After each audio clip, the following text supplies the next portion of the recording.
Okay, so next up on our list of problems that we can do now that we understand conversions in chemistry are to tackle the idea of an empirical formula. Now, empirical is a word that means experimental, and essentially there's a series of experiments we can do as chemists to determine the masses inside a compound. So imagine we're analyzing a compound and we don't know what its chemical formula is. Well, we can determine all those masses. We can't really talk about those experiments because we don't have time over the summer, but you're going to be handed those experimental data, right? You're going to be given all these masses. What we can do with those masses with an empirical formula process is we can generate an empirical formula, which is the simplest whole number ratio of atoms in a compound. Okay, that's the definition. When something asks you for an empirical formula, that's the goal: a simple whole number ratio of atoms in a compound. Right. What we've been looking at so far this semester are molecular formulas. They show you what's actually in a compound. So, for example, hydrogen peroxide, there's two H's and there's two O's. Right. That's what the molecule actually is. However, mathematically, we can come up with an empirical formula, right? What we see here is that these numbers could possibly be simplified. The simplest whole number ratio of H and O in hydrogen peroxide is 1H to 1O, right? The real ratio, the actual thing, has two H's and two O's, but really for every one H, there's one O. This is a molecular formula, and now this is an empirical formula. Sometimes molecular formulas are empirical formulas. So there are instances where you can't do any more simplification. This is methane. You don't need to know how to name it, all right? But there's one C and there's four H's to it. There's no more way to sort of take that and simplify it down. The empirical formula of CH4 is CH4, but hopefully you can kind of see how this illustrates not the difference. It illustrates the difference between a molecular formula and an empirical formula, okay? So here I would divide everything by 2 because there's a common factor, and then you get your empirical formula. Now what I'm going to do is introduce the process for how getting empirical formulas works, okay? Some of this isn't going to make sense until we get into the examples, but I want it in your notes. I want it all in one nice tidy little spot where you can go back and review. Once we get through examples, some of this stuff is going to solidify, and then you go back and rewatch the video or revisit your notes, and then hopefully everything will make sense after that. So if things are a little bit foggy the first time we go through it, that's fine. But once we actually do some examples together, okay, hopefully everything will make sense. And if not, like I said, reach out to me for help, okay? The first step of the process is account for all the masses. So remember, we're analyzing molecules, and we have to figure out the mass of each component of that molecule, of each element of that molecule. Sometimes they're given to you just straight up, and sometimes you have to do a little bit of work to get them. Like masses might be given, or mass percents might be given. A mass might be missing, but you can figure it out through subtraction. Like the first step is general, just get the mass of everything down, right? The next step is to take each individual element's mass in the compound and turn it into moles, all right? And that's something that we're really good at doing now based off the skills we've been developing so far this chapter. We then write the formula, all right? But what we'll see is the formula will look a little strange. It won't have whole numbers in it. So the rest of this process is to try to get whole numbers. So to do so, we write the formula and then we divide by the smallest moles that we see, right? That usually brings us close to whole numbers, but sometimes we see fractions, right? So what these symbols mean down here is, let's say we do this division by the smallest moles and we see fractions, like something that's 0.33 or 0.66. We then develop a series of rules that we use where we keep the ratio. And to every subscript in that formula, if you see a 0.33 and 0.6, not just to the one that's 0.3 and 0.66, but if you see this at all, to keep the same ratio to every part of that formula, you multiply by 3. If you see a 0.25 and or a 0.75, to every part of that formula, you multiply by 4. If you see a 0.5, to every part of that formula, right, you do multiply everything by 2, right? That keeps the ratio, that maintains the ratio that you've established. And if you see a 0.2 or a 0.8, you multiply everything in that formula by 5, okay? Now, this is the part that probably doesn't make much sense, but we're going to get to a second example where I'll show you a case where we need to enact this step, all right? If we have a way to get a molar mass, all right, and we can get an empirical formula, there's one extra step that's sometimes enacted, okay? So if a problem asks for a molar mass, right, molar masses, sorry, if a problem asks you for a molecular formula, right, then what we need to realize is that molar mass is related to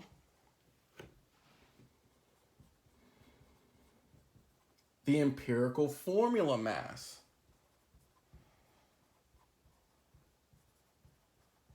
All right?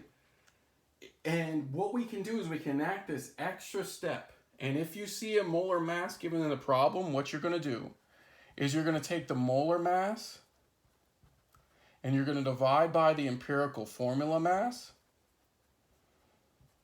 And what that will produce is a whole number. Now, this whole number tells you how you transform the empirical formula into a molecular formula. And again, until you see an example, this is a little bit kind of iffy in terms of understanding, but just as a quick little thing to try to start to congeal this in your mind about how this might work. If I took the molar mass of H2O2, grams of H2O2 per mole of H2O2, and I divide it by, all right, the molar mass of its empirical formula, right, which we determine to be HO, okay, what you'll actually get out is the number 2. And I recommend even just trying this as practice calculating molar masses. You take those molar masses and put them together in this ratio, you get 2. Now what this 2 tells you is what you would need to multiply each coefficient in the empirical formula by to regenerate your molecular formula, right? So it might not be clear, but actually empirical formulas are a way where if you know molar mass, you can actually generate a molecular formula, okay? So there's a couple different powerful things here. The empirical formula itself is really interesting information, but now we have a process by which we can go through and take an empirical formula and make it a molecular formula. So to start off our examples, we're going to do a simple one to begin with. And this is just to kind of get our feet wet with the process. And then we're going to do a more complicated example after, right? So what we're going to do for this first example is we're given that we have a compound that has Na, Cl, and O in it, right? And we don't know their ratio, but it's some combination of Na, Cl, and O. We do some experiments and we actually determine the molar mass to be 122.44 grams per mole, right? Now what we're going to do is we're going to follow our empirical formula process, and what we're going to determine is an empirical formula, and then based off of this value, the molar mass of this unknown compound, we're going to determine, we're going to determine the molecular formula as well. I'm going to start off, like I said, this problem set with a nice little example where I give you the masses up front. So I'm going to give you that we do this analysis and there's 2.82 grams of Na in the sample of this compound that we analyze. And there's 4.35 grams of Cl. And there's 7.83 grams of oxygen, okay? So we've accounted for all the mass. We've done step 1 of the process. The next step is to convert all of these to moles. And we're really good at using the molar mass from the periodic table now to take mass and to make moles. On the periodic table, the molar mass of Na is 22.99. So we're going to take 22.99 grams of Na for every 1 mole of Na. And when I do that, I get 0.12266 moles of Na as my answer. I'm going to do the same thing with Cl using its molar mass. The molar mass of Cl is 35.45 grams of Cl for every 1 mole of Cl. I use that and I get 0.122708 moles of Cl. And then finally, for step number 2 in our process, we take the oxygen mass and we make it moles. And so we're taking all our masses and we're making all of these into moles for every single element. 0.489375 moles of O. Let's practice significant figures here, okay? These all have 4 significant figures. These all have 3. So our answers will all have 3 significant figures. So the next step is to kind of write a formula using these moles, and it's going to look really strange because it won't have whole numbers in it. And then the rest of our goal through the process is to take these decimals and to turn them into whole numbers. So our process says we write Na, but we use this moles now, 0.12266, Cl, 0.122708, and O, 0.489375. We look at the numbers involved, all right? We find the smallest and the first step in turning all of these into whole numbers, because this doesn't look like a normal formula where it's like Na1 and Cl2, etc. We need to turn these into whole numbers, and the first step is to find the smallest, and in this case it's this number, and you take this number, and once you've established this ratio, we have this ratio established now. Whatever you do to one of these, you do to them all. So we find the smallest number and we divide each and every part of this formula, all right, by this smallest number. Okay. Then we look to see if we need that 4th step after this division. If we get really close to a whole number, all right, you round to that whole number. So when I plug this in my calculator, I get Na1, and the 1's implied, so we just kind of leave it there as an Na. When I do this division here, I get something extremely close to 1.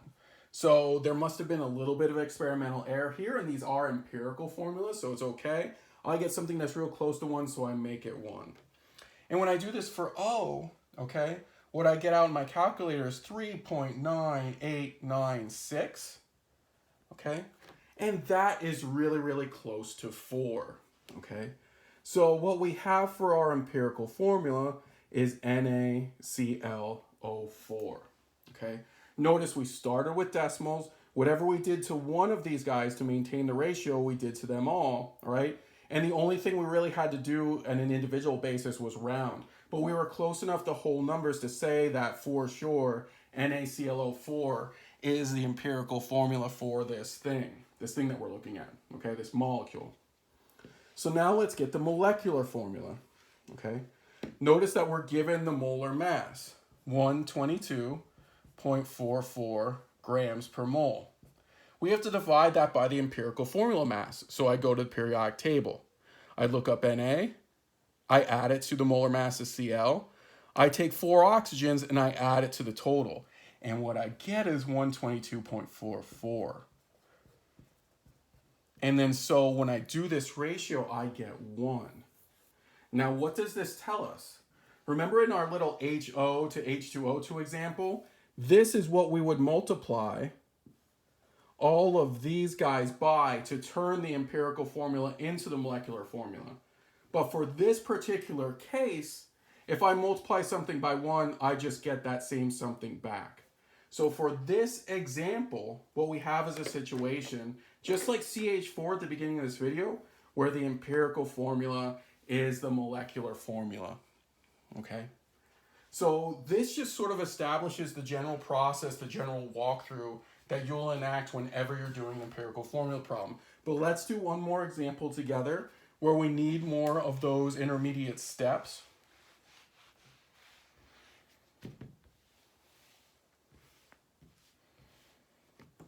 And again, just to sort of, emphasize things that we know from previous videos as well. So here's an example where we have a compound. And the compound contains C and F. And we don't know, right, the formula, okay? But we do know that there's carbon in it and there's fluorine in it. We do some analysis, and what we determine is that it's 32.16% by mass in carbon.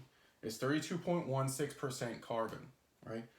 The other thing that we're given at the beginning of this problem is that we have 336.09 grams per mole as the molar mass of this compound, okay, as the molar mass of this compound. So what we're going to determine with this process is, Number one, the empirical formula, and then number two, all right, the molecular formula. All right, so step number one in the process is to account for all the mass. When you're given a percent, what's the good thing to do? Assume a 100-gram sample, right? So if I have a 100-gram sample of this compound, right? Remember how you interpret this percentage.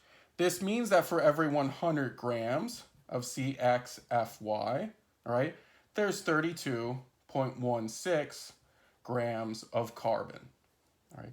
And this will give me grams of carbon. I also have to do the same thing, 100 grams times CXFY. You account for the mass of each species.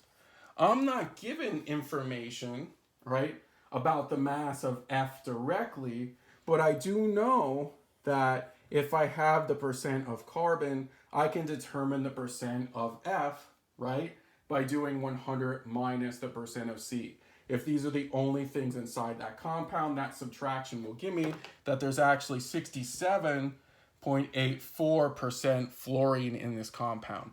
So 67.84 grams of F for 100 grams of the compound. Okay? So now we have grams and grams. We've accounted for all the mass inside the compound, so step number one is done.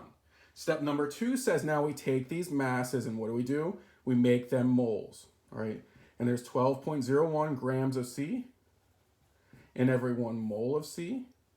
And when I do this work, I get 2.6777, all right, with 4 significant figures, moles of C. And for fluorine, there's 19.00 grams of F, 19.00 grams of F in every 1 mole of F.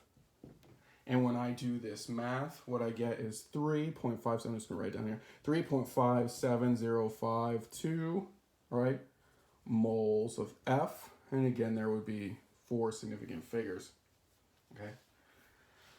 All right.